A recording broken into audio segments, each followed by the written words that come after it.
দিই 30,000 টাকা পায় মাসে পেনশন। বড়ের চাকরি, হ্যাঁ বড়ের চাকরির পেনশন। বলে কি মাদারি গেলে বলে তোমার বোনের ভাগ্য ভালো। আমার হবে না, আমার বোন শোনার দিন মাস গেলে 20,000 টাকা দেয়। হ্যাঁ শোনার দিন না বলো, আদর হবেই, ভাগ্য হবে। তাহলে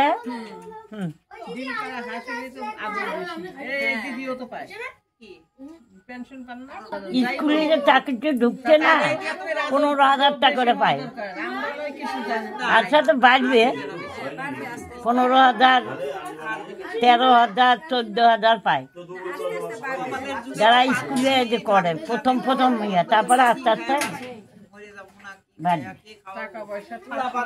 সরকারি চাকরি একটা ওই তুমি তোমার স্বামী চাকরি করতো, সে যদি থাকে রিটায়ার হইলেও পেনশন পাবে, আবার সে যদি না থাকে তার বউ পেনশন পায় সরকারি। এই হ্যাঁ, আবার যদি তোমার পুঙ্গু ছেলে মেয়ে থাকে, ছেলে মেয়ে যদি থাকে ও পেনশনটা আবার ওই ছেলে মেয়ে।